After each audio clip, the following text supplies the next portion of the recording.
Good day once again. My name is Pastor Tola, Odutola, and I'm going to continue with our teachings on leadership. Today I'm going to be talking about leadership and service in challenging times. Leadership and service in challenging times. I want us to know without any doubt that leadership in itself is difficult and quite demanding. Leadership in itself is difficult and quite demanding. Unless you have not been a leader or you are not a leader, then can people begin to play Monday morning quarterback. And what I mean by that is that they begin to talk about what you could have done or what somebody should have done to make things better until you get there. And you realize that it's not as easy as you think, or as many of us think. Leadership is not just challenging or difficult, but in challenging times like we are in right now, it even makes it more difficult. The true definition of great leadership is displayed in difficult times. How you are able to navigate difficult times. How you are able to make sure that you do not lose the people that are looking up to you during difficult times. How you are able to make sure that people stay focused or your business stays focused in difficult times. Like I've said many times, because I'm a pastor, I'm going to be using scriptural stories to highlight the points that I'm trying to make. In the story of David coming back from war, and he realized that Ziklag had been ravaged, that Ziklag had been attacked by the Amalekites, David was very, very distraught. David was very, very discouraged.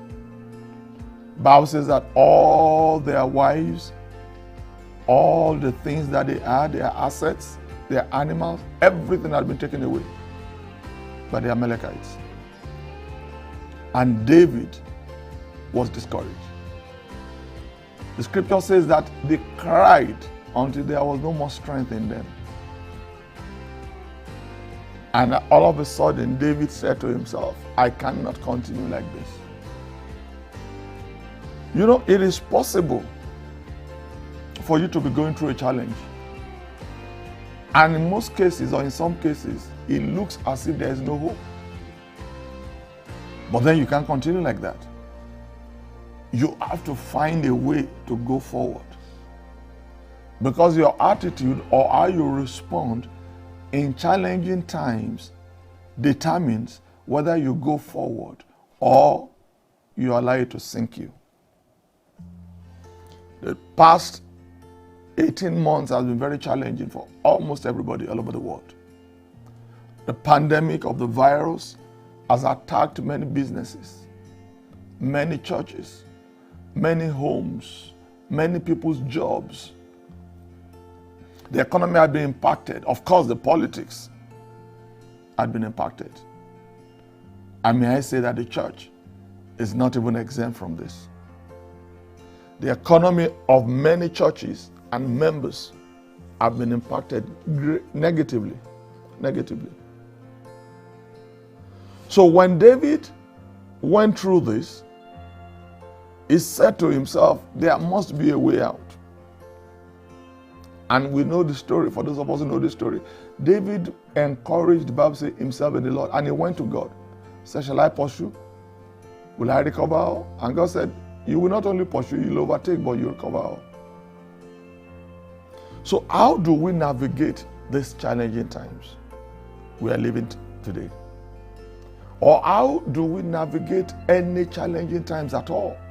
Because surely there will be challenging times. Life is not just a bed of roses that you say to yourself, oh, this is just going to be hunky-dory every time. No, there are times that there will be challenges in your marriage, there will be challenges in your business, there will be challenges at work, There will be challenges in the church. How do we navigate this? Number one is vision. Vision. You must focus on something that is bigger than the times you are in. In that story of David, David needed something greater than the current situation so that he can redirect the people's energy towards that thing. Because it takes a lot of energy to cry. It takes a lot of energy to have emotions, especially negative emotions. Situations like we are in now depresses many. Many, I dare say, even go into medications because of the depression. It takes our eyes off God at times. Because rather than people looking up to God or things that matter, they begin to fight for survival. It's time that people begin to cut corners. In a lot of churches today, and if you're a pastor listening to me, I want you to take note of these things, because I know there is a way out. And like I've always said, what I'm teaching are principles. It can be applied anywhere. I just choose to use the church as a foundation and the scriptures as my foundation. Many members of our members have switched to survival modes.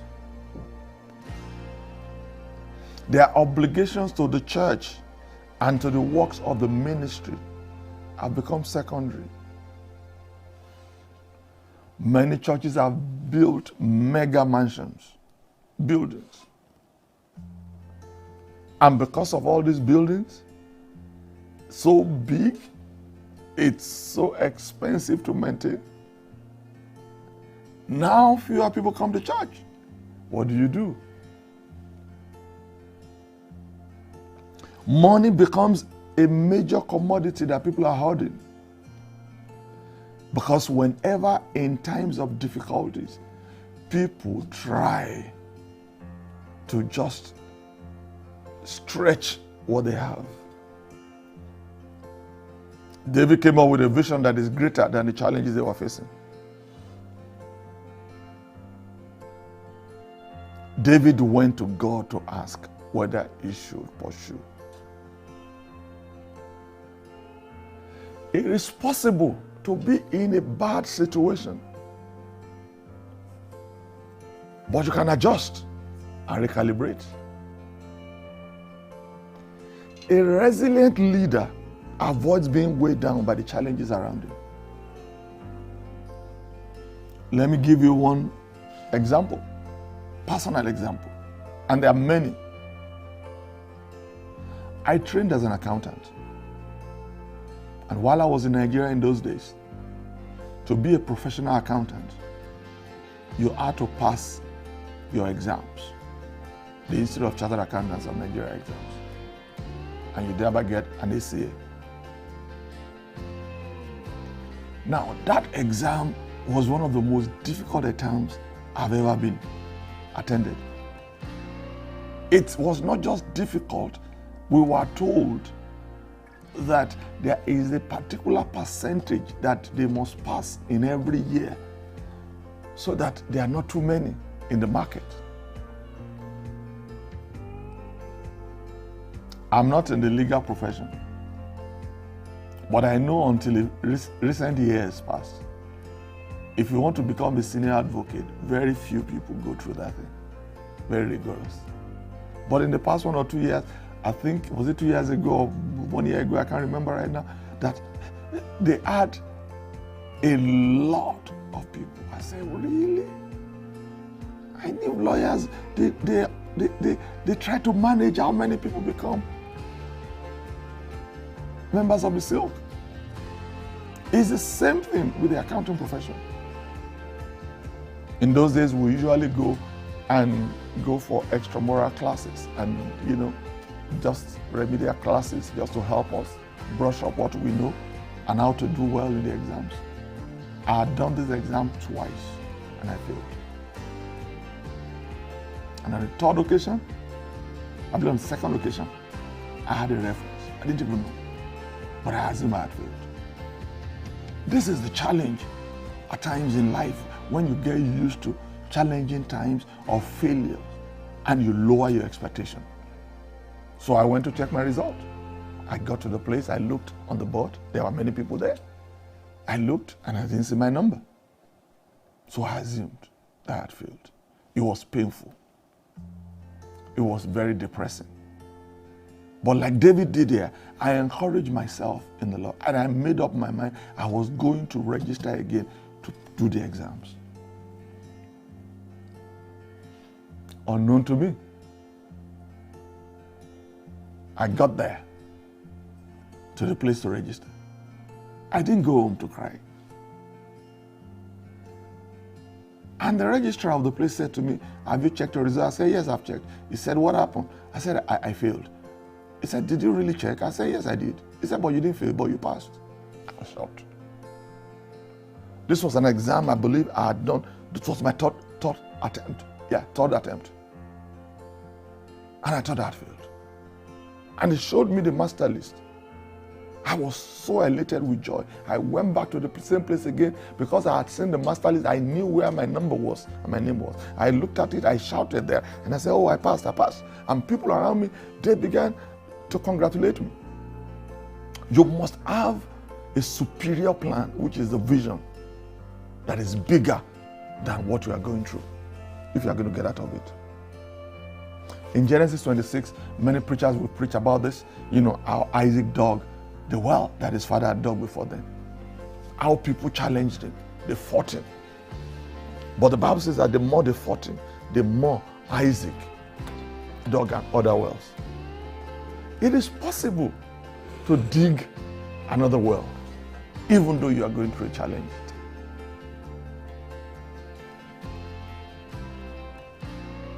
You must not allow adversity or challenges to define or to pin you down. If you keep on digging, the Bible says you will find your reward. Because after a while, they stopped contending with Isaac. And he found his reward. And he said, God has made room for us, and we shall be fruitful in the land. I pray that wherever you are, that you'll be fruitful in the land. Number 2, what do? Is encouragement. Encouragement. Or you can call it motivation. In 1 Samuel chapter 6, David was so depressed that people talked of stoning him. 1 Samuel 30 verse 6. Because the people's, their soul was grieved. But David strengthened himself in the Lord his God. I had to encourage myself concerning that accounting exam. Challenging times can be very depressing. People are looking for who to blame. Many times it's the leader that bears the front. Even in nations that everybody does whatever they want to do, they will look for one leader to blame. What they forget most times is that some of these leaders are also impacted by it. You can be in a business or in a place of work and they are cutting salaries and they are reducing wages, and everybody is affected.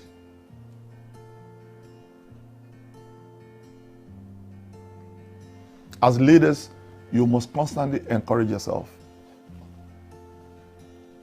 At times when we talk about this encouragement, people think we're just being spooky. No, I'm not being spooky right now. You can look for people around you that can support and encourage you. You can look for people who are going through similar things that you are going through and just have a chat with them. Just unbundle, just say what you are going through. You can have an inner circle of people and you exchange ideas. The loneliness of leadership can be depressing. And at times, many leaders have built walls around themselves. Walls that other leaders cannot get through. They have built walls and they try to do things on their own. It's not everything that you can do alone. You will need help. You need to talk to someone who can tell you that they too are going through it, but this is how they came out of it. You must see the cup half full, not half empty. When you look at things from a perspective that things will be all right, you get out of it faster than your contemporaries. There is always room for thanksgiving. It could have been worse. I'm telling you, there's always room for thanksgiving.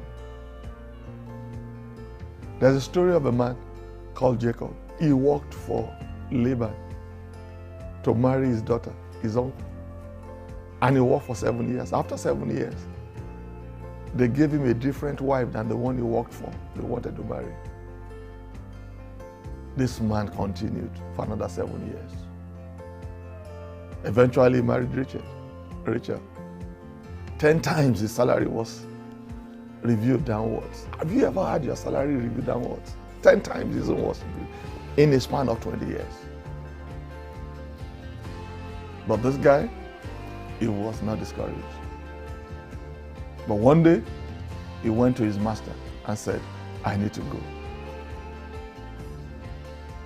The only reason I believe Jacob survived that onslaught was that he was always hopeful that things will not be like this forever. I'm telling you, I'm not teaching what I don't know. I'm teaching what I know. I have been there. When everything looks so bleak, when everything looks so discouraging, as if there's no future. But I look at myself today. I say, see what the Lord has done. Thank God I didn't give up hope.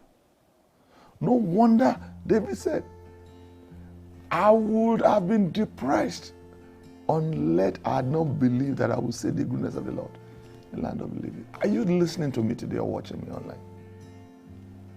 Don't give in to depression. I'm telling you, if you keep on digging, you will get your water. If you keep on walking, I'm telling you, the doors will open to you.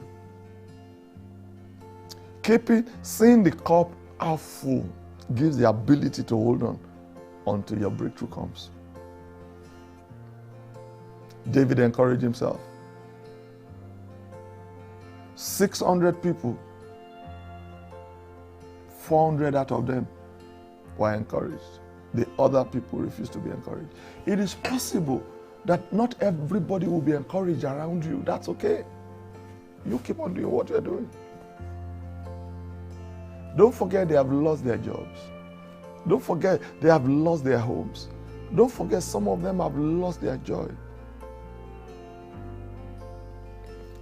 But the way and the rate at which people recover from this is different.